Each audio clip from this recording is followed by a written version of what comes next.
laki yang berhati baik dari fitnah wanita.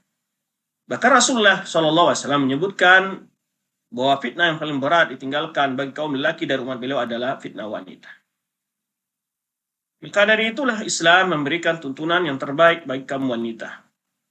Demi keselamatan masyarakat, keselamatan wanita sendiri dan juga kaum lelaki dari terjatuh kepada perbuatan-perbuatan yang diharamkan oleh Allah Subhanahu wa taala.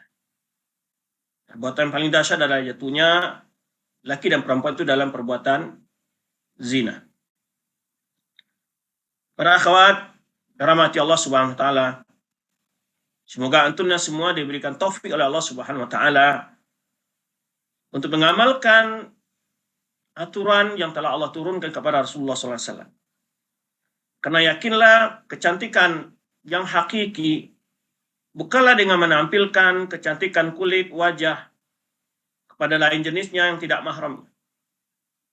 Tapi kecantikan yang hakiki adalah kesolehan yang membuat cahaya pada hatinya memantul pada cahaya mukanya. Betapa kita lihat banyak kaum wanita yang berupaya melakukan berbagai cara-cara demi supaya wajahnya cantik. Ada yang bahkan mengeluarkan uang jutaan rupiah demi untuk operasi plastik dan sebagainya. Namun itu berapa lamanya? Terbatas dengan waktu. Terbatas dengan usia. Kecantikan yang anti miliki terbatas dengan usia. Terbatas oleh waktu. Namun kecantikan yang akan selalu menemani anti ke dalam kubur adalah kecantikan yang hakiki, kecantikan iman. Ini yang perlu diperhatikan oleh para wanita. Kecantikan yang tidak akan hilang dengan berlalunya waktu. Dengan lajunya usia. Kecantikan itu akan terlalu tersirat di wajah nanti. Itu kecantikan ketakwaan, kecantikan keimanan, ya, maka kecantikan itu akan selalu bersama anti walaupun setelah meninggal dunia. Maka dari itu, wahai para wanita muslimah, tidak ada jalan untuk menjaga kecantikan kecuali dengan menjalankan aturan agama. Jangankan menjaga aurat dari pandangan lelaki, baik secara kesehatan maupun hal lainnya, menutup aurat banyak sekali hikmahnya bagi kaum wanita. Yakinlah para lelaki tidak suka pada wanita sebenarnya yang mengobral auratnya. Maka dalam kenyataan banyak. Sebeberapa-berapanya laki pasti dia menginginkan seorang istri yang soleh. Dalam kenyataan, seorang preman yang jahat sekalipun, ketika ingin mencari pasangan, dia menginginkan pasangannya yang menjaga kehormatannya, yang menjaga dirinya. Ini banyak sekali kisah yang kita temukan. Ya, lelaki yang sudah ingin menjadi pasangan hidup yang sebenarnya, ingin menjadi ibu rumah tangganya, ingin menjadi ibu anak-anaknya, tidak akan mau pada perempuan-perempuan yang suka mengumbar auratnya ke sana. Pada saat-saat tertentu dia senang melihat wanita-wanita itu hati sebagai permainan dan hiburan belaka. Maka maukah anti semua menjadi seperti mainan yang telah dinikmati lalu dibuang tanpa ada rasa harga atau tidak memiliki harga? Para akhwat yang dirahmati Allah Subhanahu wa taala. Kita lihat dalam kenyataan, barang murahan sekalipun bila disimpan di dalam tempat yang terbaik, dia akan menjadi mahal. Barang yang mahal sekalipun bila diobral di pinggir jalan, harganya bukan akan turun. Karena sesuatu yang tertutup, sesuatu yang terhormat, sesuatu yang terjaga, itu sangat mahal nilainya. Kita lihat, ya, antara orang penjual goreng yang di pinggir jalan yang terbuka dengan penjual goreng yang ada di toko yang diatur dengan rapi, yang higienis, simpan dalam kaca akan lebih berharga. Beda nilainya. Begitu barang-barang yang lainnya.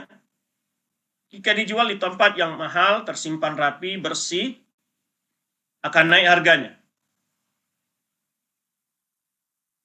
Namun, walaupun dia sebuah barang yang branded, bila dijual di kaki lima, tetap akan jatuh harganya. Maka, nilai seorang wanita adalah dengan hijabnya. Memang hijab bukan standar satu-satunya tentang ketakwaan wanita. Ada sebagian membuat sebuah ungkapan-ungkapan mengatakan untuk apa menutup muka namun hatinya tidak berhijab, atau mukanya berhijab tapi hatinya tidak berhijab. Ini salah satu bentuk tipu daya setan. Sebagai bukti hati orang yang tidak berhijab, maka dia tidak mampu menghijab mukanya. Kalau orang yang menghijab mukanya belum tentu hatinya berhijab, bagaimana dengan orang yang tidak menghijab mukanya sama sekali? Tentu akan lebih jauh lagi. Jangan pernah mengaku bahwa hatinya baik tanpa berhijab. Karena satu bukti hatinya rusak adalah ketika dia berat menerima aturan hijab tersebut. Sebagai tipu daya setan, melecehkan orang-orang yang mengatakan untuk apa berhijab, masih suka bergunjing. Iya, bergunjing adalah sesuatu yang diharamkan. Namimah adalah hal yang tidak baik, harus tinggalkan. Tetapi bukan berarti ya seorang yang berhijab ya melegalkan hal itu. Namun semuanya adalah hal yang harus dilaksanakan. Tuntutan dan ajaran agama yang harus kita amalkan. Sebagai orang telah berhijab, mulutnya akan perhatikan kalimat-kalimat yang diucapkannya. Maka di antara salah satu menyebabkan orang akan bertingkah laku yang baik di tengah masyarakat adalah ketika dia berhijab itu, karena dia akan terhalang oleh hijabnya. Dia tidak ingin ada image di masyarakat bahwa orang-orang berhijab jauh dari akhlak. Tapi orang yang lebih berhijab lebih pantas berakhlak yang baik, yang mulia. Pengalaman pribadi ketika kita seseorang yang biasa memakai peci haji dan itu akan terhindar dari godaan wanita. Tapi bila seseorang tidak menampakkan dia sebagai seorang yang soleh, banyak wanita-wanita yang berani untuk menggoda dan seterusnya. Nah, jadi simbol-simbol Islam akan menjaga kita dari perbuatan-perbuatan yang negatif. Maka seorang wanita yang muslimah yang telah berhijab tentu tidak pantas dia berbuat buruk kepada tetangganya, pada sama wanita lain. Karena hal itu menimbulkan image yang tidak baik bagi para wanita-wanita yang berhijab. Tapi bukan berarti ya wanita yang tidak berhijab bahwa mulutnya lebih baik, hatinya lebih baik, tidak. Secara mayoritas ya ada di antara wanita yang telah berhijab ada sebagian akhlak yang kurang baik, betul. Tapi secara mayoritas 90%, kalau kita ambil demikian persentase yang paling rendah, orang-orang berhijab adalah orang-orang yang berakhlak baik. Sebaliknya, dapat pula kita katakan 90% orang yang tidak berhijab, ada wanita yang tidak bisa menjaga lisannya. Wanita yang tidak bisa menjaga akhlaknya. Maka jangan sampai kita termakan oleh sebagian statement, anekdot-anekdot yang tidak berguna, mengatakan untuk apa berhijab tapi hati masih suka dengki, lisan masih suka gunjing, dan namimah dan seterusnya. Jangan hal itu dipakaikan. Jangan itu didengarkan. Tapi hendaklah jadikan hijab sebagai motivasi untuk kita lebih berakhlak yang baik lagi. Ya. Maka dari itu ingatlah wahai para wanita muslimah bahwa nikmat kecantikan yang diberikan Allah kepada anti jangan dijadikan wasilah untuk berbuat maksiat dan durhaka kepada Allah Subhanahu wa taala. Syukurilah nikmat tersebut. Semoga Allah semakin menambah kecantikan-kecantikan yang lain pada diri kita. Betapa banyak dalam kenyataan orang di awalnya cantik secara fisik, membanggakan di hadapan orang banyak kecantikan itu dan buka auratnya. Tidak sedikit mereka yang mengalami penyakit, mengalami hukuman dari Allah Subhanahu wa taala yang membuat hasilnya terbalik. Yang pada awalnya cantik sekarang menjadi membawa penyakit-penyakit yang tidak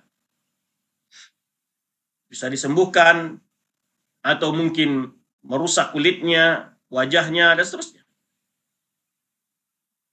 Maka syukurilah nikmat Allah dengan mentaati Allah Subhanahu wa taala.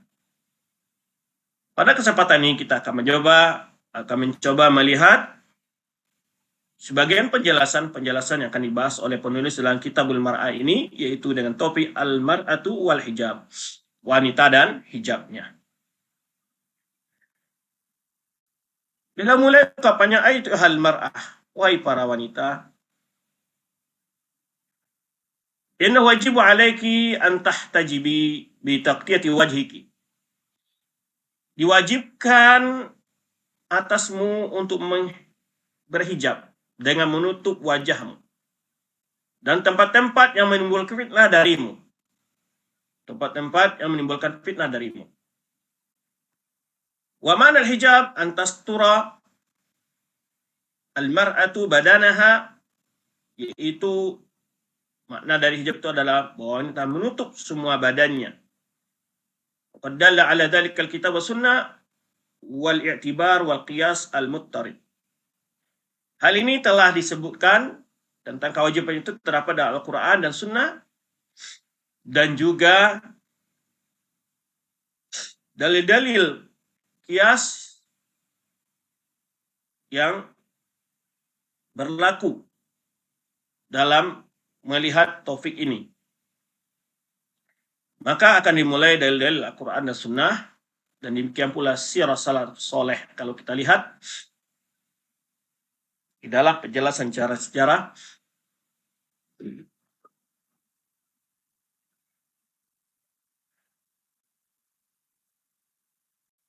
para wanita-wanita muslimah, para salafus soleh, mereka adalah wanita-wanita yang selalu menutup auratnya dengan menutup wajahnya.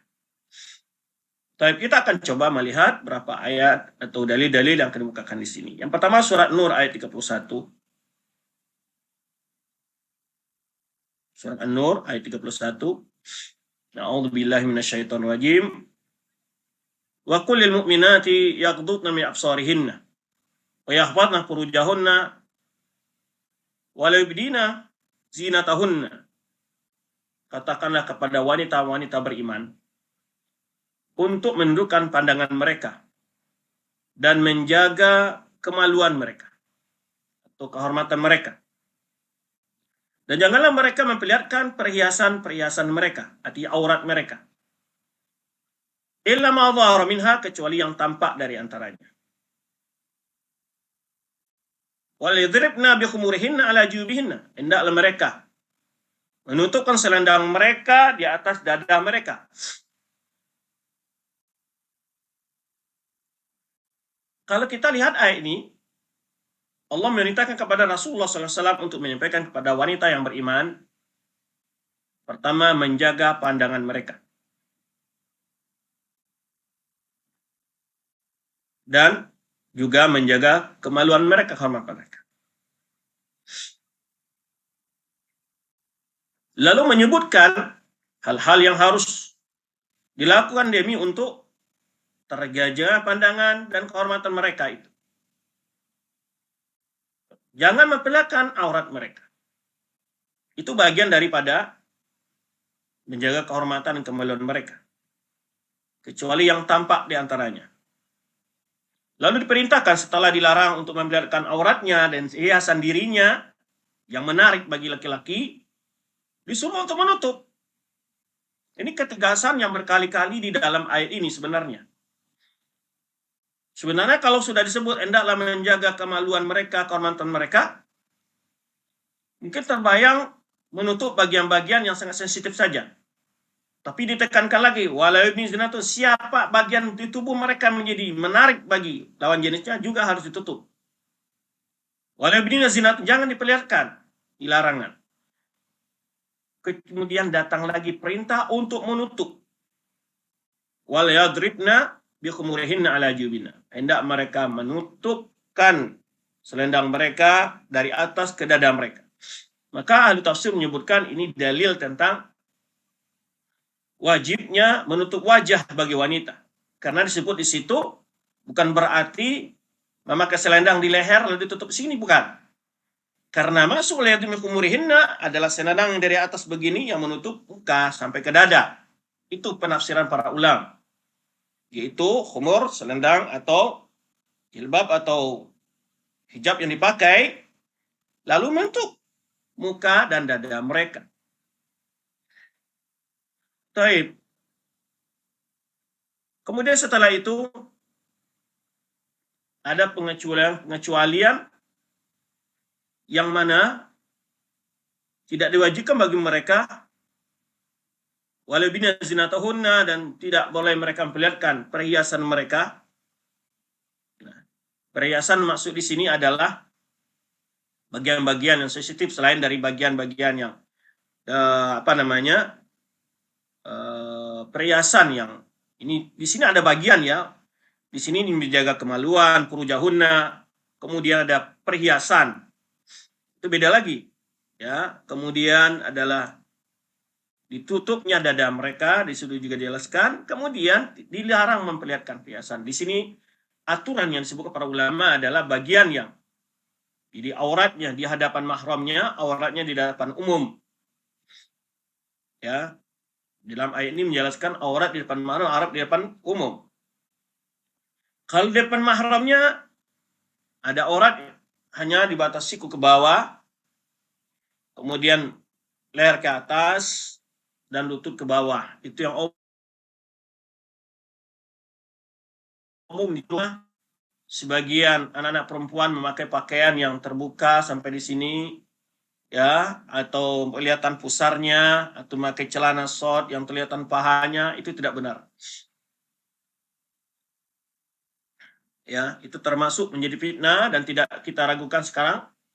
Banyak sekali antara saudara laki saudari perempuannya, antara ayah dengan anak perempuan, ada banyak sekali fitnah-fitnah, paman dengan ponakannya. Karena tidak mengindahkan aturan agama. Baik, ini semua adalah menjaga ketentraman masyarakat, kenyamanan berkeluarga, kecuali kata Allah SWT, li bu'ulatihinna, bagi suami-suaminya, atau abaihinna, orang tua laki-laki. Nah, orang tua, orang tuanya, mertuanya, laki-laki dari suami mereka, anak tiri maksudnya. Ikhwanihinna, saudara perempuan mereka, bani ikhwanihinna, atau anak dari saudara laki-laki mereka. Jadi itu yang dibolehkan tadi, aurat di hadapan mahram tadi terbuka dari siku sampai ke ujung jari, dari leher ke atas, kemudian dari lutut,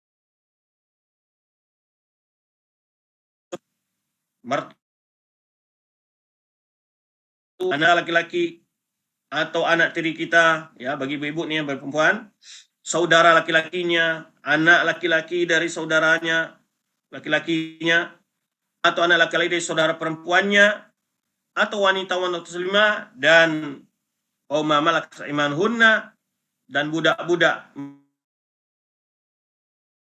mereka, atau pelayan laki-laki yang tidak memiliki nafsu lagi bagi para wanita, atau anak-anak aurat wanita.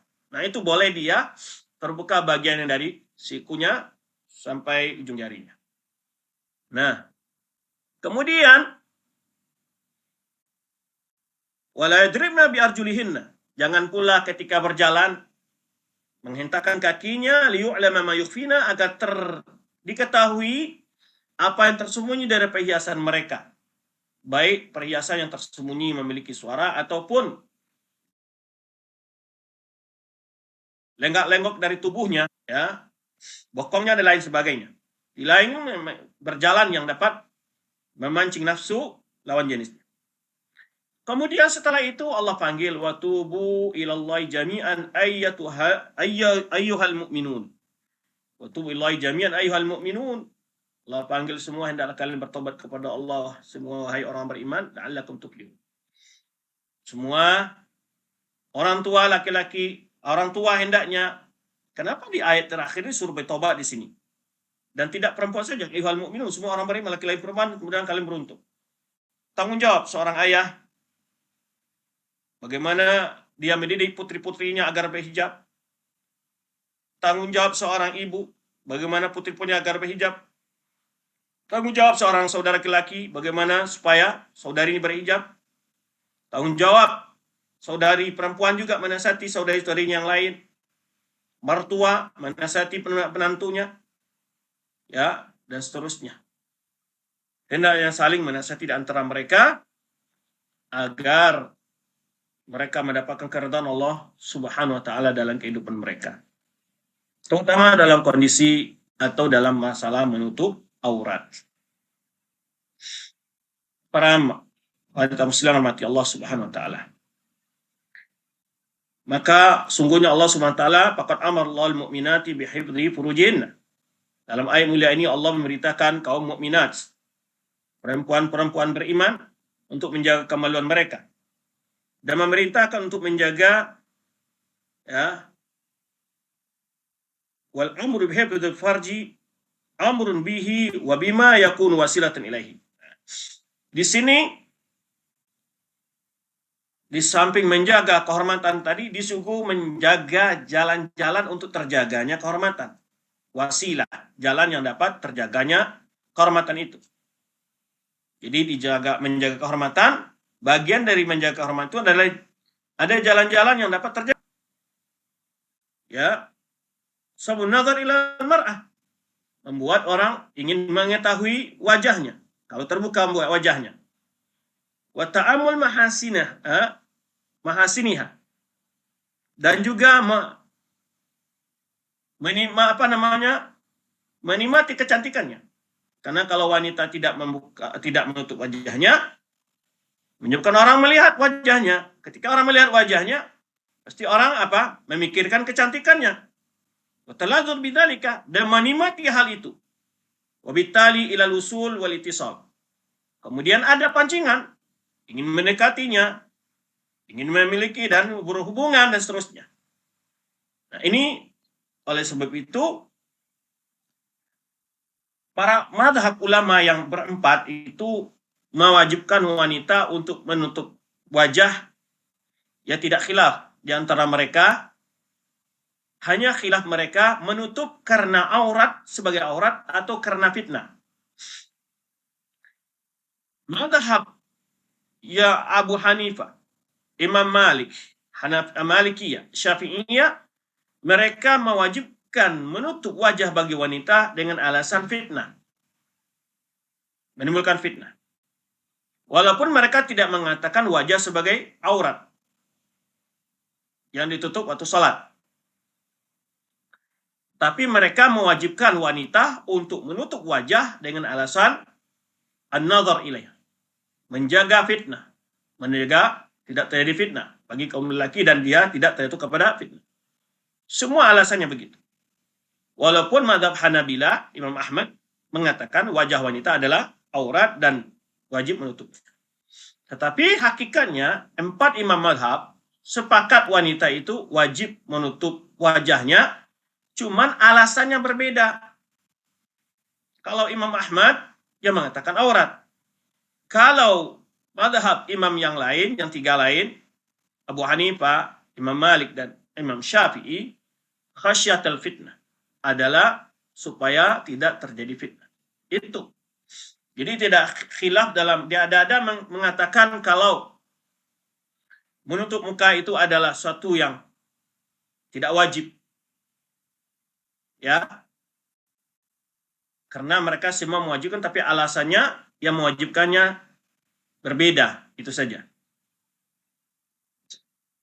Cuma sebagian orang memahami keliru dari mazhab Abu Hanifah, Imam Malik, dan Imam Syafi'i ketika mereka memahami dalam tidak mengatakan sebagai aurat, berarti mereka tidak wajib membuka. Di sini kesimpulan yang salah.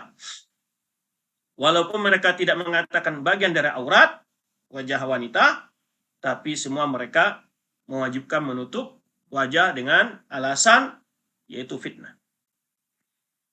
Baik, nanti akan kita coba melihat. Ya, jika ada waktu kita akan mencoba membahas hal itu. Nah, ini tadi yang disebutkan li'anna kashfahu sababun nadhri ilal mar'at. Karena kalau muka wanita terbuka, memancing orang untuk melihat wajahnya dan merenungkan kecantikannya, ya menikmati kecantikannya. Nabi Tali dan berikutnya juga akan memancing hal-hal yang berikutnya, ya, berbicara ittisal dan wusul ilaih, dan ingin mendapatkannya atau menikmatinya. Baik, dalam hadis dari Abu Hurairah, anna Nabi SAW dalam sebuah hadis, likulli min Adam hadhuhu min az-zina bihadhil qissah. Ini dalam sebuah riwayat bahwa yuktab li ibni Adam hadhu min az-zina la mahala. Bahwa anak Adam ini terjerumus karena dalam perbuatan zina yang sulit untuk dihindari, maka disebutkan di antaranya zinatul aini an-nadhar wa zinatul al-udhuni al-sama wa zinatul al-yad al-batsh wa rijil al-mashi. Dalam riwayat ini dengan lafaz yang lain, likulli ibni Adam hadhu min az-zina. Setiap anak Adam itu terjerumus ke dalam zina dengan qala wal yadani tasniyani, dua tangan berzina, fazinahuma al-batsh. Kedua bentuk zina dua tangan itu adalah meraba, memegang dan lainnya. Warijilani tasniyani, dua kaki berzina, fazinahuma, zina kedua kaki itu adalah berjalan. Ini menjalan menuju tempat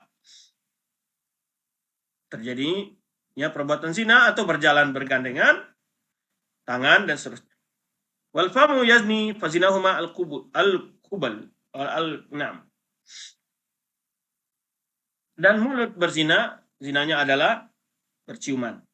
Nah, ini dalam riwayat lain juga dalam makna yang sama, ya, mendekati maknanya. Ini adalah menunjukkan peringatan, ya, betapa Allah SWT menyebutkan wala taqrabuz zina, mendekati. Nah, di antara hal-hal yang memancing ke arah sana, maka agama memberikan tindakan preventif, tindakan agar tidak terjadi mendekati hal itu, maka dilarang mendekati. Di antara hal mendekati itu adalah, ya, seperti tadi berbicara, kemudian melihat, kemudian memegang, kemudian berjalan, dan seterusnya. Kemudian yang kedua, bila bahas di sini adalah dalil yang kedua, wal yadribna bi khumurin ala jubihin. Hendaklah wanita-wanita itu menurunkan selendangnya di atas dadanya. Wal khimar ma takhmarul mar'atu saha. Itu khimar itu, kata beliau, adalah itu apa yang dipasang oleh wanita di kepalanya untuk menutup kepalanya. Fa idza amyarat, apabila wanita itu disuruh untuk jatuhkan menutup dengan khimar itu terhadap dadanya, maka ini makmuratun bisa dari wajah. Ini otomatis berarti mukanya tertutup karena harus sampai ke dadanya ditutup. Begitu, ya. Imal yang meluzum min dzalika au bil qiyas. Memang itu kelazimannya, memang kalau menutup dari atas kepala tentu tertutup muka langsung ke dada, atau secara qiyas, kata beliau. Fa innahu idza wajaba sitrun nahr. Qiyasnya apa? Jika dada saja ditutup, ya, bagian dada ditutup,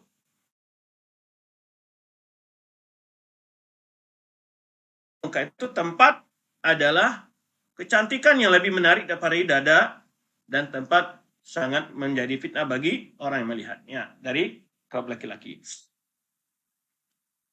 Nah, itu diantara model pendalilannya, ya, imma dalil lazim tadi, kelaziman, atau dengan cara kias. Tentu kalau menutup dari atas pasti muka tertutup karena sampai ke dada. Itu lazim. Dan kiasnya Kalau seandainya bagian dada saja, walaupun sudah pakai baju, masih suruh ditutup dengan khimar lagi, itu lebih penting. Tentu muka lebih penting, gitu. Karena muka adalah lebih menarik, ya. Di situ adalah puncak kecantikan seseorang. Kemanapun sekarang, seseorang ingin melihat orang ini cantik atau tidak, ganteng atau tidak, pasti lihat mukanya, bukan dadanya. Tentu ini lebih aula, karena di situ tersebar sumber fitnahnya. Nah, itu bentuk pendalilannya. Ya. Kemudian yang ketiga dalilnya adalah hadis Aisyah anha, ia berkata, kunna nisa'ul mu'minati yashhadna ma'a Rasulullah salat al-fajr. Di mana kami wanita-wanita yang beriman ikut bersama-sama salat subuh, salat fajar. Jadi mereka pagi salat berjamaah ke masjid Nabi sallallahu alaihi wasallam. Mutalafi'atin bimurutin, yaitu mereka mutalafi'at dengan membalut badan mereka dengan kain mereka.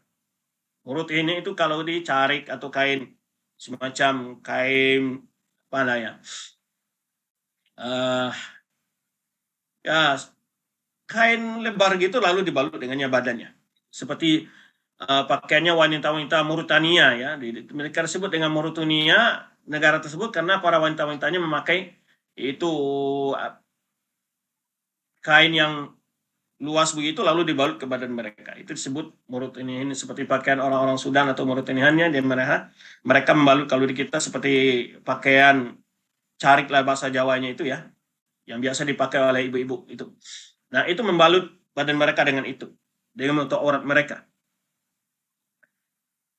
Baik. Kemudian summa yanqalibna ila buyutihinna.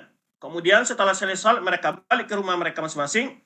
Hina yaqdina shalah, ketika selesai salat, la ya'rifuhunna ahadun minal ghalas, dan tidak seorang pun mengenal mereka karena masih gelap. Nah, hadis diriwayatkan oleh Bukhari Muslim. Dalilnya dalam hadis ini adalah bahwa hijab dan menutup adalah kebiasaan para sahabat yang mereka adalah wanita-wanita yang terbaik dan hidup di zaman laki-laki yang terbaik. Jika sahabiat, wanita-wanita yang salihah, demikian adab mereka ketika keluar rumah. Kemana perginya? Ke mall? Enggak, ke masjid. Mereka menutup badan mereka dengan aurat mereka seluruhannya. Tujuan dalam beribadah. Dan mereka hidup di zaman siapa? Di zaman orang-orang yang soleh. Tidak akan ada di sana laki-laki yang ngintip-ngintip seperti di zaman kita sekarang. Ya, mereka tujuan ke masjid. Jika demikian kondisi para sahabiat di dalam beribadah, dalam menjaga kehormatan mereka, dan mereka berada di tengah-tengah kaum lelaki yang soleh, ya, yang terbaik di zaman di umat Nabi Muhammad SAW. Bagaimana dengan zaman kita sekarang? Ya, maka mereka adalah sebagai kurun, sebagai generasi, ya, dan orang yang paling tinggi imannya, sempurna imannya, yang banyak amal solehnya. Ya. Fakaifa yalikna, ya, kaifa yaliku bina an nahida an tilka tariqah. Pantaskah kita meninggalkan bagaimana pandangan mereka dan pola hidup mereka? Ya. Fitiba'iha bi ihsan anhum radhiyallahu amman salakah. Di mana Allah memotivasi kita agar menjadikan mereka sebagai teladan. Aisyah anha, bagaimana tinggi ilmu dan pemahamannya tentang agama ini? Ya. Pengetahuannya dalam tentang agama Allah dan cintanya dalam menyampaikan kepada hamba-hamba Allah. Tidak, dan juga bagaimana mereka menteladani Rasulullah SAW. Seandainya Aisyah melihat wanita zaman kita sekarang, sungguh dia mungkin akan melarang datang ke masjid. Ya. Fakaifa bi zamanina. Falau ra'a min nisa ma ra'ainahu lamana'una min masajid. Fakaifa bi zamanina wa qul ma taratab alaihi mahzur fa huwa mahzur. Kata penulis ini adalah itu kondisinya Aisyah yang hidup di zaman orang-orang yang tinggi imannya. Mereka tetap menjaga auratnya demikian rupa walaupun sangat jauh kemungkinan untuk diganggu. Ya. Lalu bagaimana dengan zaman kita sekarang yang penuh dengan fitnah? Ya, tentu akan lebih ditekankan lagi untuk agar wanita itu benar-benar menjaga dirinya dari sisi menutup auratnya. Seandainya wanita-wanita zaman sekarang lihat oleh Aisyah anha, ini kata penulis, sungguh dia akan melarang wanita sekarang untuk pergi ke masjid. Ya, apalagi ke masjid dengan berharum-haruman, ya, dan badan sebagian memakai bedak dan perhiasan yang menarik. Dan ini yang sering kita dikritik oleh orang-orang ketika musim haji. Orang-orang Arab memanggil kita, kenapa nih orang-orang Indonesia wanita-wanita ke masjid justru pakai make up gitu ya.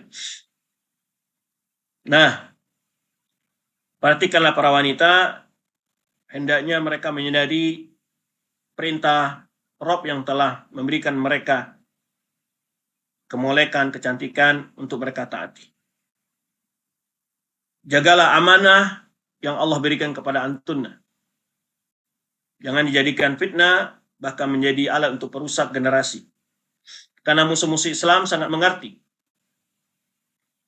Salah satu konsep yang paling berhasil mereka merusak, yang mereka canangkan untuk merusak generasi Islam, ada dengan merusak para wanita kita. Baik dari pola hidup mereka maupun dari cara hijab mereka. Karena mereka memang benar-benar tahu wasilah setan yang sangat mudah untuk menggoda, menyesatkan, jadinya keonaran adalah yang merusak pergaulan ya kaum wanita dengan laki-laki. Maka dari itu waspadalah, jangan sampai tertipu dengan slogan-slogan, dengan statement-statement yang membuat wanita muslimah tertipu sehingga mereka tidak mengikuti aturan agama mereka. Para akhwat yang rahmati Allah Subhanahu wa taala, dalil yang keempat di sini beliau sebutkan adalah berkata Ummu Salamah, "Allah fa kaifa tasna an-nisa'u bizulihinna." Ini menunjukkan bagaimana pola pakaian sahabiat atau istri para Rasul sallallahu alaihi wasallam dan para sahabiat. Maka Ummu Salamah bertanya, "Ya Rasulullah, bagaimana wanita memperlakukan kelebihan dari pakaian di bagian bawah itu?" Zuyul itu adalah baju yang melebihi tumit mereka. Nah, kata Rasulullah SAW, boleh dilebihkan 1 jengkal agar tidak kelihatan tumitnya. Lebihkan dari tumitnya itu 1 jengkal. Nah, itu demi menutup tumit. Kalau tumit saja disuruh menutup, apalagi wajah. Nah, itu dalil kiasnya dipakai para ulama. Qalat idza tankashif. Jadi kalau memang masih terbuka sudah dilebihkan 1 jengkal, bagaimana? Maka kata Rasulullah SAW, boleh dilebihkan lagi 1 hasta. Tidak boleh ditambah lagi lebih dari itu, kata Rasulullah SAW. Ya, karena wanita-wanita zaman itu tinggi-tinggi ya. Maka dalil ini menunjukkan bagaimana bentuk pakaian sahabiat. Di mana ketika bertanya berapa panjang yang harus disisakan dari ketinggian badan tubuh wanita bagian bawah itu, sejengkal. Jika itu masih terbuka aurat mereka, kata Rasulullah, boleh yang paling tambahnya hanya 1 hasta. Ini menunjukkan bagaimana pakaian sahabiat, wanita-wanita salihah yang mereka menjadi panutan para kaum muslimat, ya. Dan juga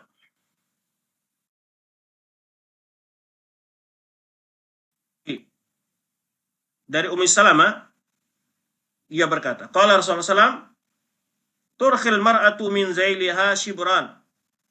Wanita itu ujung bajunya dilebihkan 1 jengkal. Idan tangkashif, kata Ummu Salamah, kalau masih terbuka kelihatan tumitnya, maksudnya sini qala zira'an la tazidu alaih. Boleh ditambah lagi paling maksimal 1 hasta. Jadi kalau masih terbuka, kalau sudah tidak terlihat tumitnya, sudah cukup 1 jengkal itu. Hadis diriwayatkan Imam An-Nasai. Dalam hadisnya terdapat dalil tentang wajib menutup tumit wanita. Tumit itu adalah bagian yang akal fitnah. Tidak terlalu berat fitnahnya, seperti muka atau 2 telapak tangan. Perlu dibandingkan ya, tidak ada orang kalau ingin melihat kecantikan wanita yang lihat tumitnya. Maka ketika khidbah itu lihat muka dan telapak tangannya. Taib. Itu adalah tidak terlalu menarik dan tidak menjadi fitnah yang berat.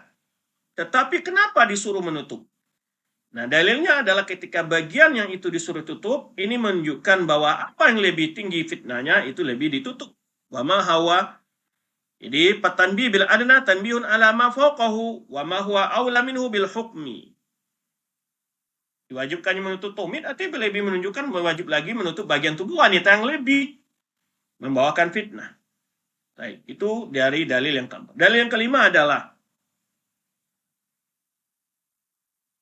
sabda Rasulullah SAW ketika wanita keluar untuk menghadiri Idul Fitr atau Idul Adha, 2 hari raya. Nah, dalilnya di mana? Dalam hadis Ummu Atiyah, ia berkata, kami disuruh untuk keluar nukhrijal al-huyad. Huyad itu maksudnya orang yang wanita pun disuruh untuk hadir Yaumal Idaini, di 2 hari lebaran, itu hari Idul Adha atau hari Idul Fitri. Wa zawatil khudur. Ya, orang-orang yang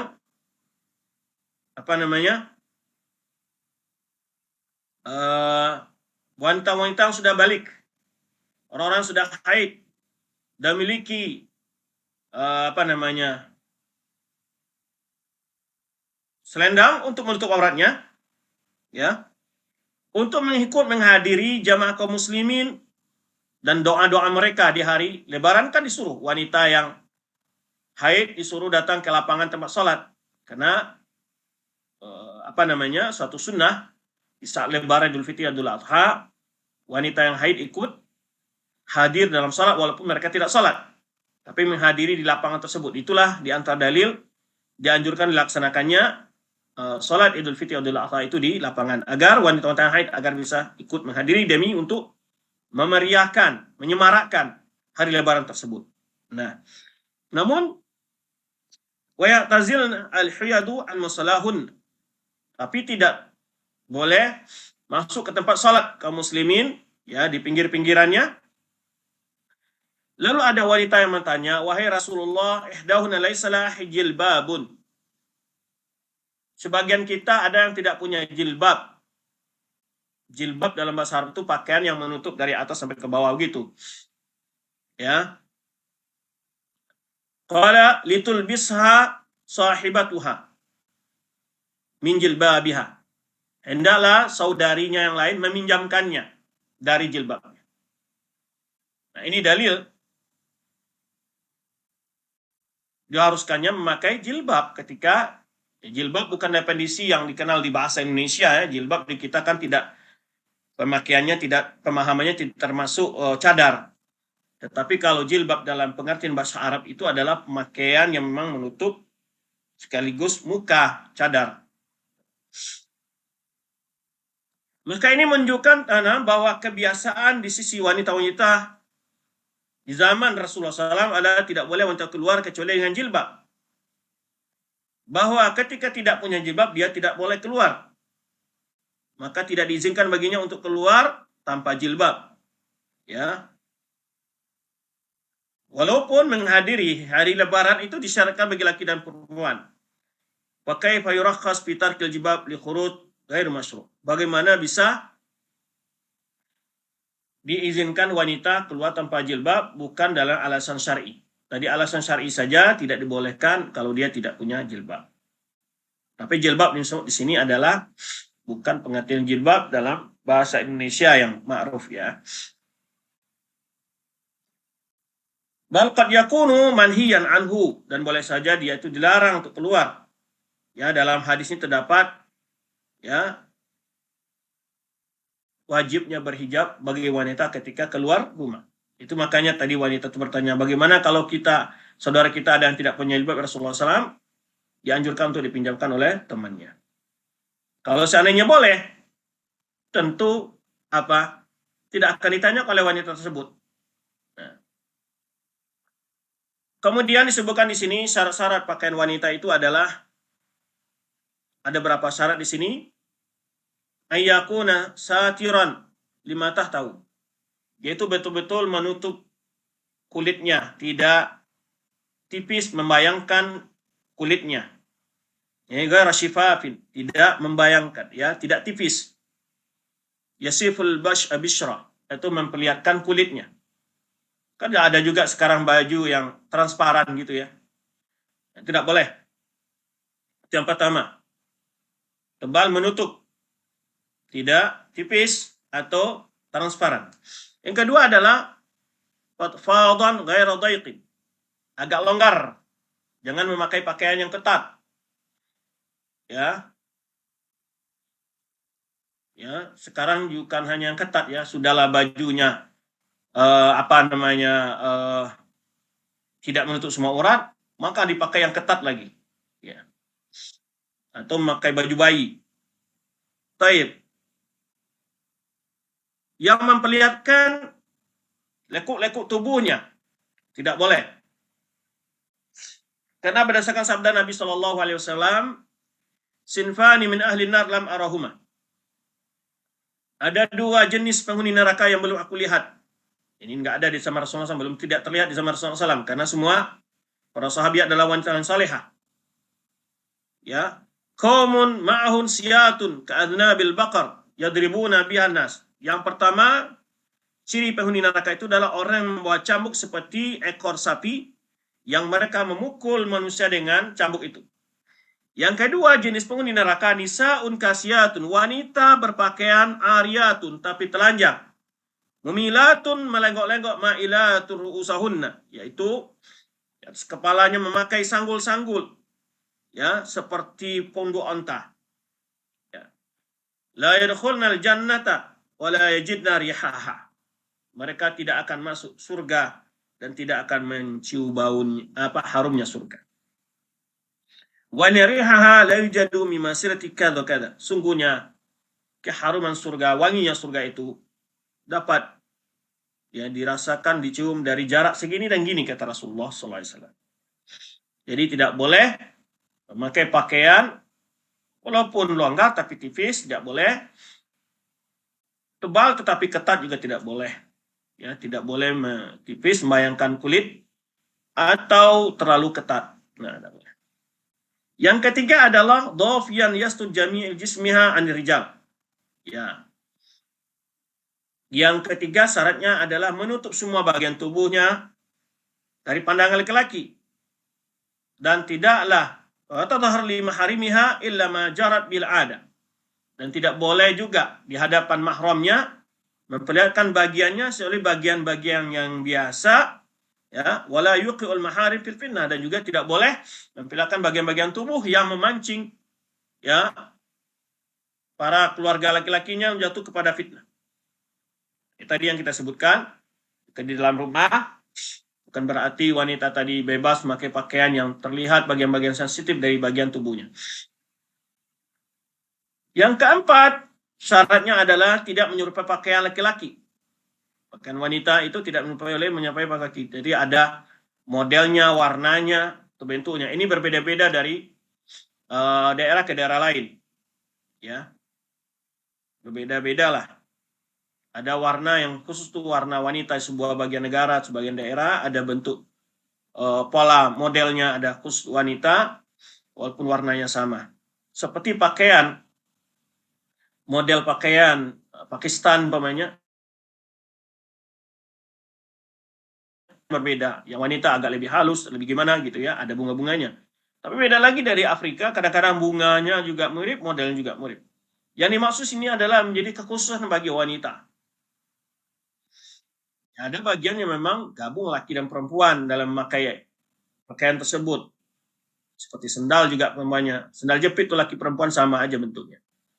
Tapi ada yang merupakan kekhususan dan itu tidak boleh dipakai oleh laki-laki, yaitu adalah khusus bagi wanita. Sebaliknya juga tidak boleh dipakai oleh wanita jika itu ada kekhususan bagi laki-laki. Baik.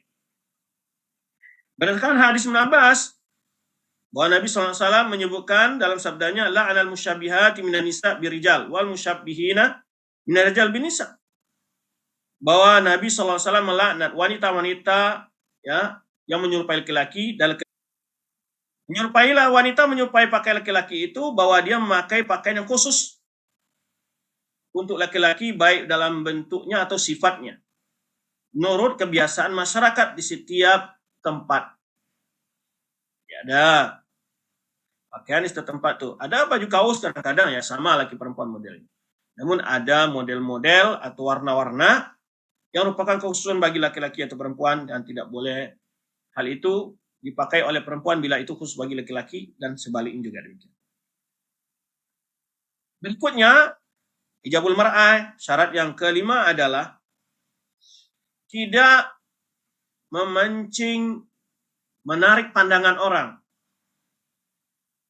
Warna-warni, ya, yulfitun nazar yang membuat orang tertarik untuk menatap, melihat, menoleh. Membuat orang untuk menoleh padanya. Mengamati dia. Ini juga perlu dihindari. Seperti adanya pernik yang membuat orang tertarik untuk melihat. Wala takunu mutatayyibatan, dan juga tidak boleh ketika keluar rumah memakai wewangian, dan juga tidak boleh pula berbicara dan juga tidak mengeluarkan suara dengan kakinya, yaitu gering-gering atau apa namanya perhiasan kakinya, ya, atau lain sebagainya untuk melihatkan perhiasan dia di hadapan laki-laki yang bukan. Ini berapa ketentuan dari apa namanya pakaian wanita. Tadi sedikit kita ingin membahas penjelasan, ya. Pembahasan ini banyak dalam beberapa pembahasan tulis para ulama. Kita ingin melihat penjelasan tadi yang kita sebutkan tentang pendapat, yaitu 4 mazhab fikih, mulai mazhab Hanafiyah, mazhab Malikiyah, Syafi'iyah, dan Hanabilah. Nah, pendapat Abu Hanifah, Malik, dan Imam Syafi'i, ya, mereka membedakan aurat sitr wa aurat nazar. Jadi mereka membedakan antara aurat yang wajib ditutup, wajib karena pandangan ditutup. Maka mereka tidak mewajibkan menutup muka dan 2 telapak tangan dengan alasan aurat. Tetapi mereka mewajibkan menutup muka dan telapak tangan dengan alasan inda nazar rijal alladhi yustar an mislihim. Itu ketika terlihat oleh laki-laki yang bukan mahramnya. Jadi alasannya berbeda. Baik dari kalangan ulama Malikiyah atau Hanafiyah dan Syafi'iyah. Alasan yang mereka berbeda, tetapi mereka sepakat wanita wajib menutup wajah ketika berada di hadapan laki-laki yang bukan mahramnya. Alasannya apa? Yaitu auratun nazar. Dengan istilah adalah aurat terlihatnya kecantikan tersebut. Bukan alasan aurat sitr yang diwajib tutup ketika sholat. Nah, wa innama yujibu satruhma, diwajibkan menutup muka dan 2 telapak tangan itu ketika inda nazar rijal ladina yustaru an mislihim. Itu ketika akan terlihat oleh laki-laki yang wajib ditutup di hadapan mereka. Nah, inilah secara ringkas pendapat ulama yang 3 ini. Kita sedikit akan merinci tentang pandangan ulama Syafi'iyah. Kenapa? Karena di negara kita secara umum masyarakat mengakui mereka menyalakan mazhab Syafi'iyah. Walaupun ya kita pandangan bermadhab, dibolehkan bermadhab selama tidak fanatik pada imam pendapat, karena tidak satu pun dari imam-imam madhab yang mewajibkan orang untuk mengikuti madhab mereka. Tetapi orang-orang mengikuti madhab mereka diperbolehkan selama tidak fanatik saja, ya, karena tidak semua pendapat imam madhab itu yang wajib untuk diikuti secara 100%. Karena juga ada pendapat-pendapat mereka sebagian ulama itu yang pendapatnya lemah ya ketika dibandingkan pendapat ulama-ulama yang lainnya. Jadi bukan berarti kita lebih berilmu dari mereka, tapi kita ada mempelajari mazhab mereka dengan melakukan perbandingan dengan pendapat ulama yang lain, karena semua ulama yang 4 mazhab itu ulama Ahlus Sunnah wal Jamaah yang kita wajib mengetahui pendapat dan pandangan mereka untuk jadi pegangan kita. Maka yang jadi dalil adalah mana pendapat mereka yang lebih tepat dalam mengambil dalil dan kekuatan dalil mereka. Adapun ulama Syafi'iyah, fala yakhtalif qawlu anhu biwujubi sitr mar'a biwajhiha li ajli nadhar. Maka tidak ada perbedaan pendapat tentang wajibnya menutup wanita menutup wajah mereka dengan alasan yaitu an-nadhar, akan terlihat oleh laki-laki yang bukan mahramnya. Sama seperti pendapat Imam Malik dan Imam Hanifah. Wa ma naqala Muzani anhu fi tafsir zina adh-dhahira bil wajhi wal kafain. Adapun yang disebut oleh Imam Al-Muzani dalam menafsirkan perhiasan yang zahir yaitu wajah dan kafain, dua telapak tangan, itu yang dimaksud adalah yuridu auratun nazar. Yaitu yang dimaksud adalah aurat ketika dilihat. Wa zakaru fi siyaqati auratis shalah. Jadi di sini disebutkan di sini apa yang nukil ya dari Imam Muzani dalam menafsirkan zina yang zahir adalah wajah dan dua telapak tangan, bahwa ini maksud adalah aurat nazar.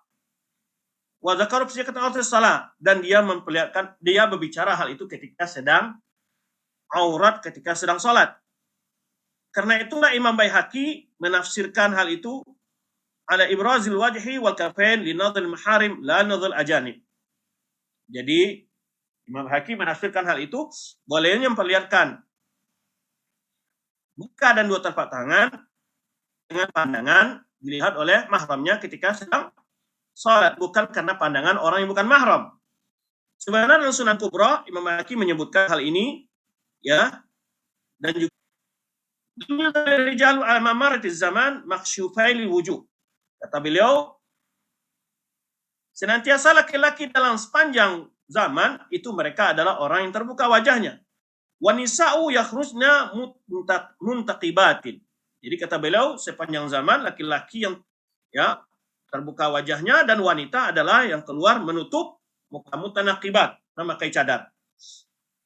Dan Imam Al-Ghazali menyebutkan dalam kitab Ihyamuddin Al-Kashf bahwa menutup muka wajah itu maksiatan, adalah maksiat kata beliau. Ini pendapat Imam Al-Ghazali. Demikian pula yang didukung oleh Imam Nawawi dalam kitab Ar-Raudhah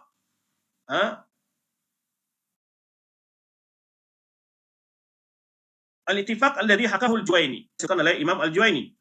Berkata Asy-Syihab Ar-Ramli naqala fi Raudhah, dan juga kata beliau dinukil dalam kitab Raudhah, wa asliha hadzal ittifaq wa aqarrahu, menyebutkan tentang kesepakatan hal ini dan beliau mengakuinya. Tentang kesepakatan apa tadi? Kesepakatan kaum muslimin tentang melarang wanita keluar tanpa menutup muka. Safiratul wajhi, itu terbuka wajahnya. Dan banyak ulama-ulama di sini dari kalangan Syafi'iyah menyebutkan hal demikian. Termasuk berkata Subki, al-aqrab ila sani'il ashab anna wajaha wa kaifai auratun fin nazar. Kata Imam Subki, pendapat yang lebih dekat yang dipegang oleh para ashab ahli mazhab bahwa menutup wajah wanita dan dua telapak tangannya adalah auratun fin nazar, adalah ditutup aurat dengan alasan pandangan laki-laki. Baik, ia membedakan antara auratus shalah, aurat ketika salat, aurat yang wajib ditutup, dan auratun nazar. Ada 3 model aurat yang disebut dalam mazhab Syafi'iyah. Dan kebanyakan terjadi kesalahan adalah ketika menyebut pandangan mereka ya tentang aurat fis shalah, mereka anggap itu aurat ketika keluar rumah, atau ketika membahas aurat tentang wujub sitr dengan wujud auratun nazar. Ini menyebabkan Sebagian orang salah memahami pendapat tentang ulama Syafi'iyah, demikian. Berkata Ibnu Hajar Al-Haytami, wa man tahaqqaqat nazar al-ajnabi laha, bila dikhawatirkan akan ada laki-laki ajnabi melihat kepada wanita tersebut, yalzamuha sitru wajha anhu, wajib wanita itu untuk menutup mukanya dari laki-laki tersebut, ya. Wa illa kanat mu'inatan lahu ala haramin fata'athama. Jika tidak, maka wanita tersebut termasuk orang telah menyembuhkan, membantu terjadinya perbuatan dosa bagi orang lain. Dan itulah berapa penjelasan ulama Syafi'iyah. Baik, karena kita ingin mengomentari sebagian orang-orang yang tidak mendalami pendapat para ulama, dalam ini mereka menganggap bahwa cadar ataupun niqab Jepang atau dianggap sebagai kaum radikal dari kelompok teroris. Ini suatu pandangan yang telah keliru dalam hakikat radikal dan apa pula itu pemahaman teroris. Ya, sangat berbeda. Bahwa tidak ada sangkut pautnya antara cadar dengan paham teroris, ya, dan bahkan para teroris pun, ya, banyak mereka berniqab ketika akan melaksanakan aksinya saja. Tapi pada keseharian mereka bukan orang-orang yang melaksanakan niqab dalam kesehariannya. Demi untuk menutup. Bahkan untuk berniqab juga dijadikan sebagai tameng bagi orang-orang para koruptor umpamanya. Ya, mulai sebagian koruptor bercadar karena melindungi diri mereka dari rasa malu. Jadi jangan dikait-kaitkan cadar ataupun niqab dengan ajaran yang menyimpang, karena ini adalah syariat dan juga kesepakatan para ulama tentang disyariatkannya bercadar tersebut. Wallahu a'lam bishawab. Itu yang dapat kita bahas. Berikutnya dipersilakan dikirim pertanyaan melalui WA.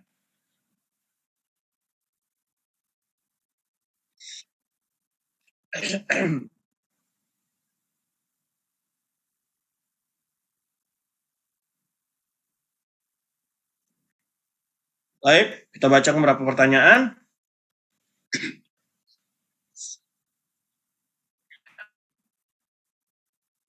Apa hukumnya beli barang di toko online tanpa menanyakan ke penjualnya, memastikan cara penjualannya apa sesuai dengan hukum Islam atau belum?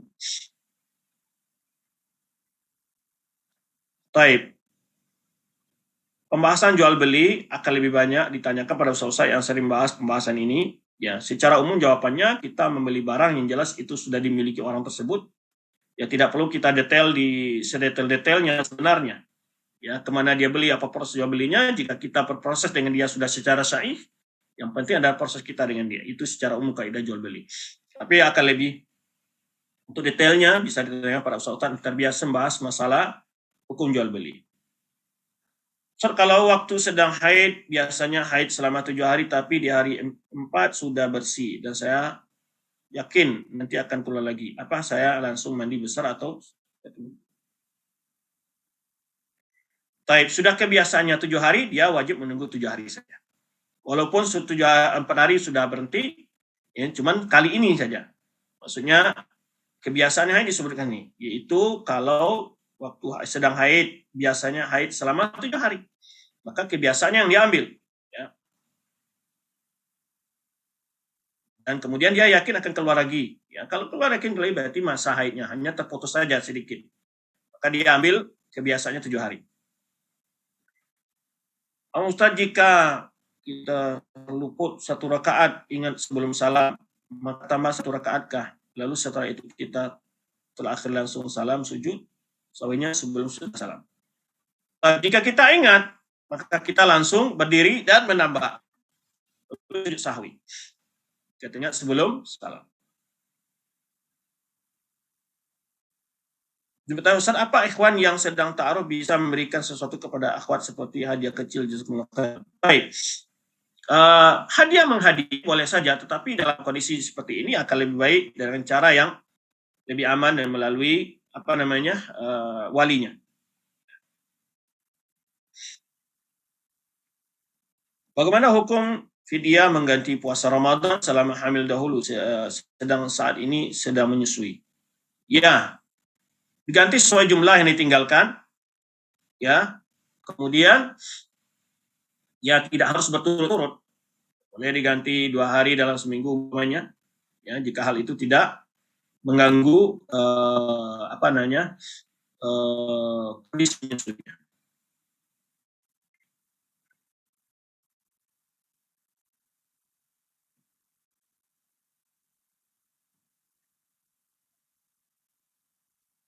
Bagaimana hukum membaca buku fiksi tentang petualangan sejarah? Fiksi adalah cerita-cerita bohong yang tidak boleh dibenarkan. Ya, tidak boleh dibaca. Hal-hal yang berisi kebohongan untuk apa dibaca?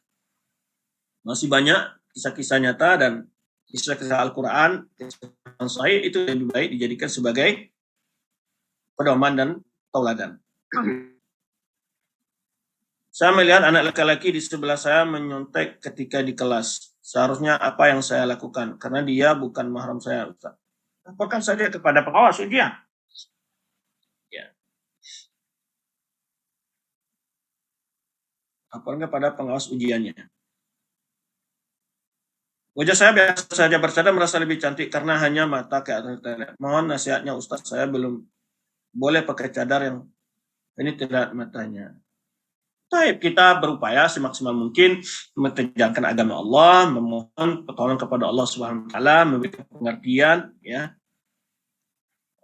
Saya belum boleh pakai cadar yang hanya terlihat matanya. Boleh ya, dijelaskan dulu kepada orang tuanya secara pelan-pelan, ya, diberi pengertian, ya, dengan bersabar tentunya. Ya. Kalau sekarang mah sudah banyak juga, ya, dengan cara-cara memakai masker. Ya. Dan sekarang betapa banyak orang yang awam, mereka daripada beli masker terusan mereka justru pakai cadar. Ustaz, bagaimana kalau wanita tidak cantik? Apakah sebaiknya tetap bercadar? Ya, di ukuran bukan cantik. Cantik tidak cantiknya, setiap orang punya selera. Bisa tidak si A, laki-laki si A cantik, bagi setiap orang punya standar masing-masing. Kecantikan itu kan relatif. Bukan alasan wajib cadar itu karena cantik saja, ya. Tapi tidak ada tadi disebutkan cadar cantik kalau yang cantik saja, tidak ada perintahnya demikian. Bagaimana hukum membuka pakai cadar sesuai kebutuhan karena lingkungan yang terkadang belum menerima tapi saat lingkungan yang mendukung pakai cadar. Ya, itu dengan hikmah saja. Kadang-kadang memang sebagian daerah, sebagian lingkungan kalau berat ujian cobanya, jika memang kita tidak kuat untuk menjelaskan dan menangkis berbagai ujian, ya, tentu berupaya semaksimal mungkin saja. Ya, namun tetap kita melakukan hal yang terbaik. Ya, mungkin di saat kita pakai masker, tidak harus cadar dan seterusnya.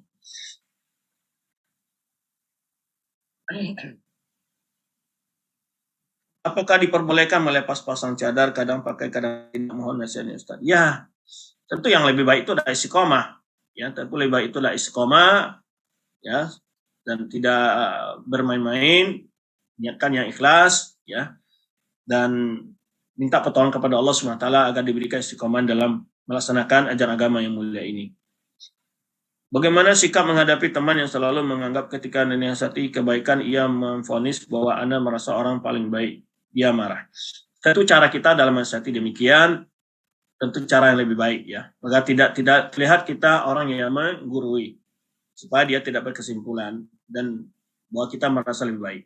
Tapi boleh saja kita bukan merasa baik, tapi kita jelaskan, saya bukan karena saya merasa baik, tapi adalah saya ingin untuk memberikan nasihat saja. Dan kita tidak perlu kecewa ketika nasihat kita tidak diterima orang. Ya, kewajiban kita hanya menyampaikan. Adapun untuk menerima itu kembali kepada kekuatan iman dan ketakwaan masing-masing orang. Apakah wanita boleh memakai celana di rumah? Apakah boleh pakai jas di luar khimar seperti jas kampus organisasi? Selama tidak membuat badannya kelihatan, ya, postur tubuhnya tidak masalah. Tetapi bila jasnya itu longgar tidak masalah. Tapi kalau tidak longgar tentu akan melihatkan bagian-bagian tubuh. Celana di rumah maksudnya jika celana tidak celana laki-laki, ya celana perempuan yang khusus, ya, tidak ada laki-laki kecuali suami dan lainnya boleh saja, ya. Tetapi yang penting menutup aurat yang di hadapan mahram tadi kita sebutkan. Kalau itu celana memang untuk perempuan dan seterusnya dibolehkan saja. Yang penting di bawah lutut. Saat bagaimana jika bercadar tanpa izin ibu karena ibu belum mengizinkan cadar? Tidak masalah, insya Allah ya. Tidak akan durhaka kepada ibunya. Hal dalam hal memaikan atau agama bukan tidak ada yang durhaka ya.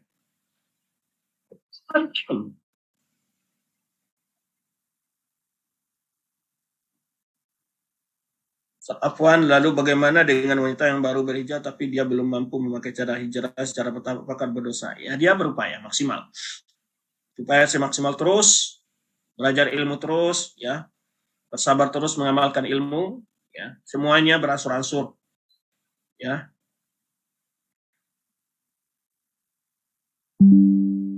Berdosa tidak berdosanya tadi kita sudah jelaskan pendapat para ulama, ya.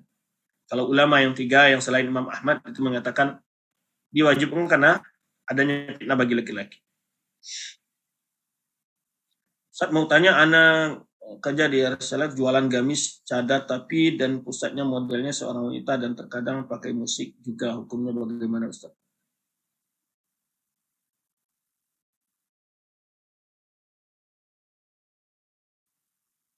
Di pusatnya modelnya seorang wanita dan terkadang pakai musik juga, ini kurang paham pertanyaan ini.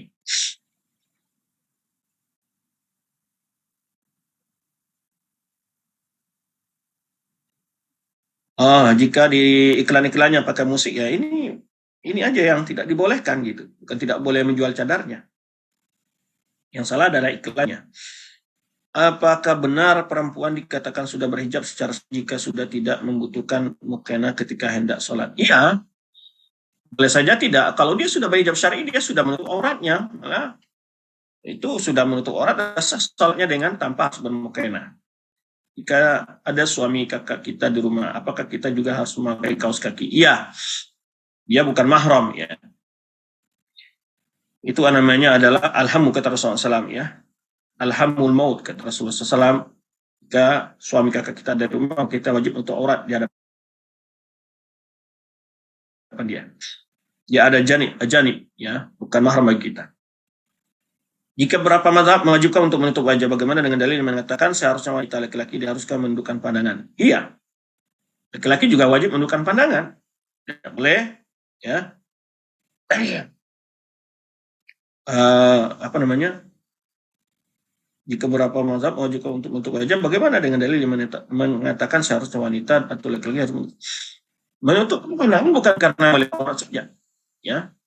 Biasa saja orang tidak menutup pandang, dia membebaskan pandangannya menurut melihat wanita ke sana sini, ya tidak boleh, walaupun wanita itu telah berhijab, bukan berarti boleh halal untuk dilihat. Bagaimana perempuan juga tidak dihalalkan untuk melihat laki-laki yang bukan mahramnya, ya, dengan menatap dan seterusnya.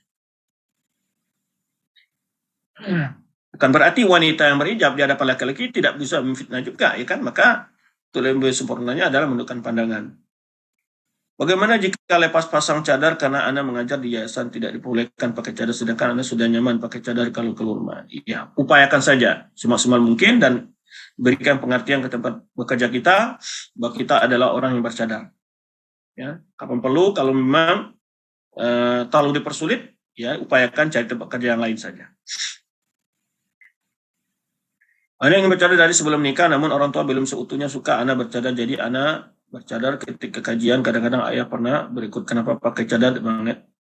Begitu, bagaimana ya Ustaz? Kita jelaskan pada orang tua kita. Karena banyak sekali fitnah-fitnah tentang cadar ini, maka kadang-kadang orang tua kita tidak mengerti tentang hukum cadar tersebut. Mana yang lebih dahulu dilakukan bercadar seutuhnya, taat pada orang tua, belum seutuhnya menyukai, namun tidak melarang keras sehingga Anda bercadar di beberapa kondisi. Pertama ya, melaksanakan aturan agama, walaupun orang tua kita tidak menyukai, itu bukan durhaka. Bukan durhaka itu. Sama sekarang, pokoknya orang tua kita nggak usah sholat sunnah. Kalau ada pendapat sebagian orang mengatakan sunnah itu bercadar pokoknya. Kamu jangan sholat sunnah setelah sunnah rawatib. Apakah kita akan, itu tidak ada, kalau kita tetap kita laksanakan tidak akan durhaka kita. Karena itu adalah aturan agama.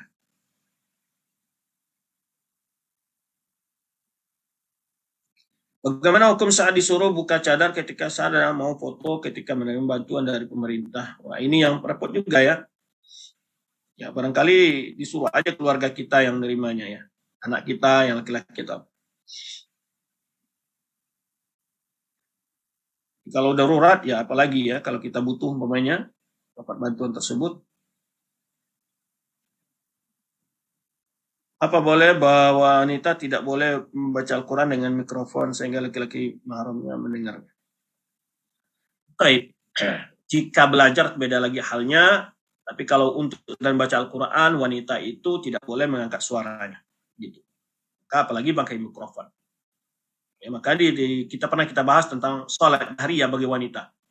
Yang dibolehkan dia menggaris kebacaan kalau dia tidak di hadapan laki-laki yang bukan mahramnya. Kalau dia di hadapan laki mahramnya, dia tidak boleh mengataskan bacaan tersebut. Apalagi pakai mikrofon.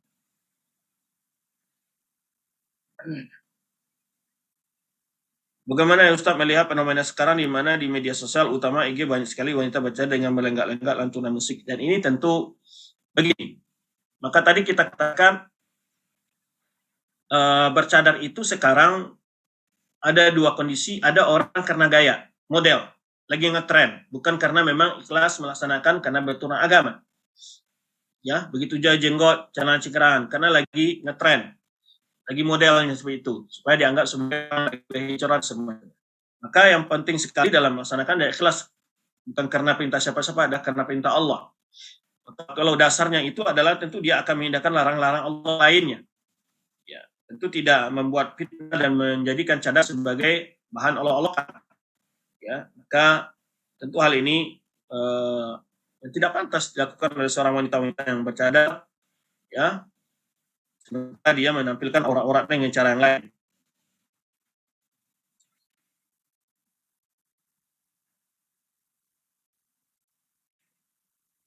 Sebenarnya seorang wanita ketika memakai jaket itu khimarnya di dalam jaketnya atau memakai jaket di dalam khimarnya keluarkan.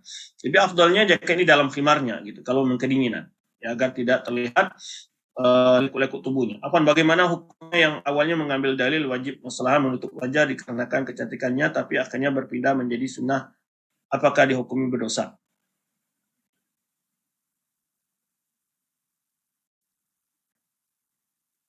Tadi sudah kita jelaskan pendapat para ulama, ya, walaupun sebagian ulama hadithin, ya, sebagaimana di kalam ulama yang kontemporer sebagai Syekh Al-Albani tidak mewajibkan, tapi bukan berarti beliau tidak menganjurkan.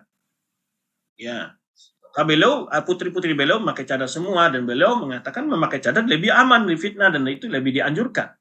Cuman secara hukum syar'i beliau berkesimpulan tidak diwajibkan, tapi sunnah. Nah, ini kebanyakan pendapat para ulama lain. Ya, tadi sudah kita jelaskan bahwa pendapat fuqaha yang lain juga mereka mewajibkan dengan alasan an-nazar, terlihat oleh laki-laki yang bukan mahramnya.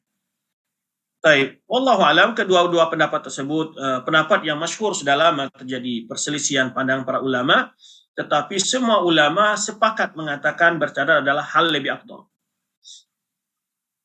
Ya, berkisarnya antara wajib atau sunnah. Ya, antara wajib dan sunnah. Dia mengatakan sunnah itu lebih afdal. Itu adalah lebih afdal dan tidak ada ulama mengatakan dilarang atau mengharamkan atau menyesatkan yang memakai cadar.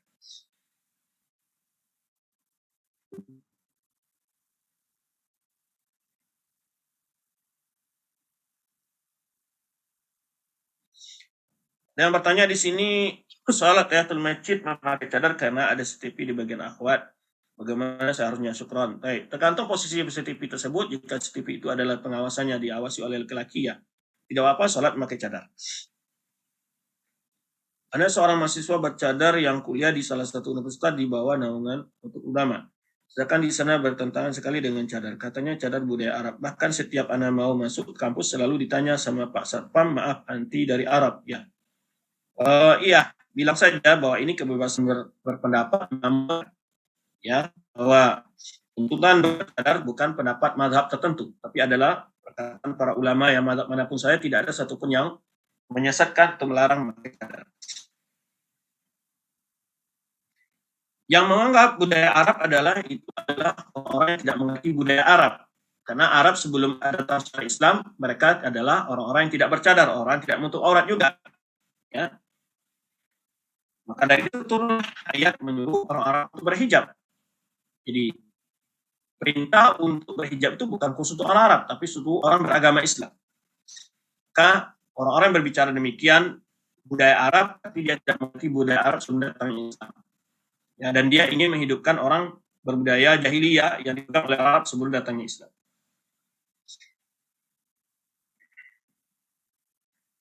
Taib. Kalau mereka menganggap budaya Arab, kita bisa katakan kenapa salah menyalahkan budaya Arab, sementara Anda memakai budaya Barat, saya tidak pernah salahkan. Bisa kita balik demikian saja. Apa salah di mana budaya Arab saya salahkan? Ketika orang-orang menjalankan budaya Barat, tidak ada mendapat tanggapan.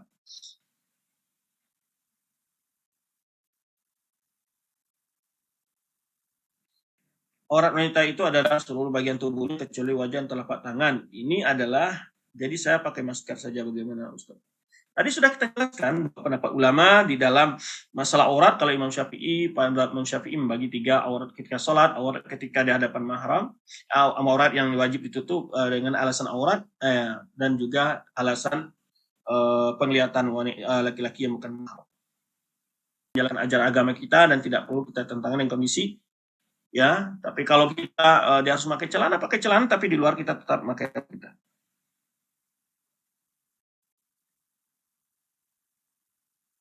Tentu memang ya banyak kondisi-kondisi kadang-kadang di lembaga-lembaga yang mereka jauh dari mengetahui masalah-masalah seperti ini. Kadang-kadang ada kesulitan-kesulitan yang dialami oleh sebagian akhwat. Tapi lakukanlah dengan maksimal ya. Jika olahraga diwajibkan memang tidak bolehkan sama sekali, kita upayakan memakai yang lebih longgar pakai olahraga tersebut. Kemudian pertanyaan berikutnya, Anda memiliki hutang puasa Ramadan 6 hari haid. Selesai Ramadan, Anda mengganti hutang puasa Anda. Kalau Allah Anda sakit dan tersisa hutang puasa yang Anda lupa jumlahnya 3 atau 2 hari lagi. Dia membayarkan mohon nasi. Anggap 3 hari. Jika lupa 2 atau 3 hari dibayar 3 hari saja ya. Bagaimana menanggapi suami yang pencemburu dan posesif karena memang sejak awal menikah beliau sudah seperti itu. Beberapa kali ajnabi terfitnah memandang wajah saya dan mengira saya belum menikah. Dan buat suami cemburu karena saya tidak memakai cadar, dan juga saya termasuk yang membatasi pergaulan yang pertama saya mohon. Ya, kita harus mengerti cara dengan suami kita. Demikian lebih afdolnya kita adalah menghargai pendapat dan pandangan suami kita. Ya, kita harus bagaimana agar suami kita senang dan dia itu lebih baik ya. Bagian suami malah tidak ada rasa cemburu melihat istrinya digodai orang lain.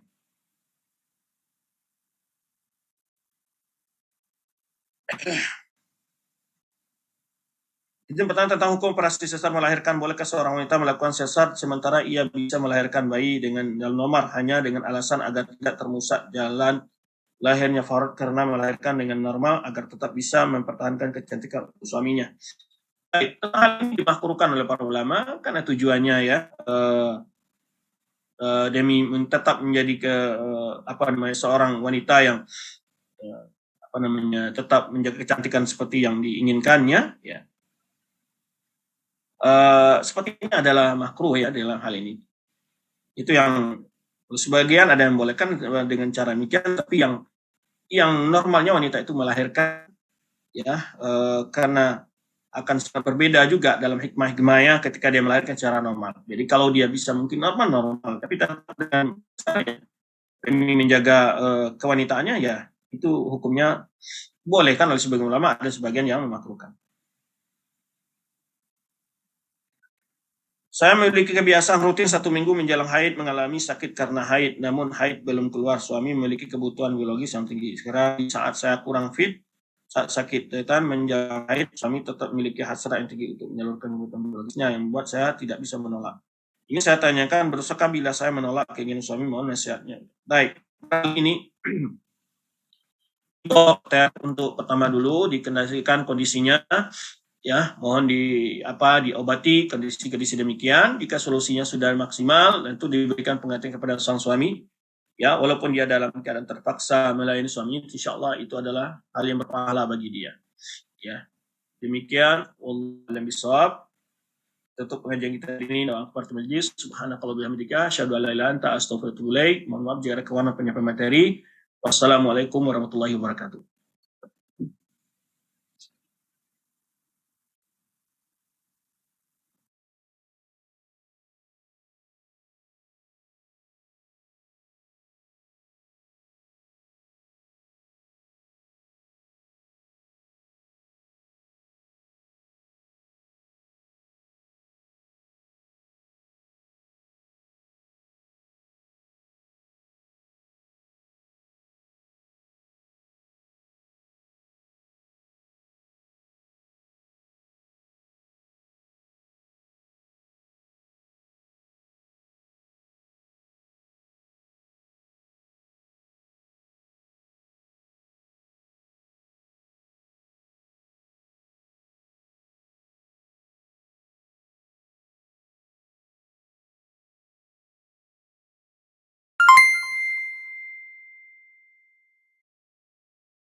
Recording stopped.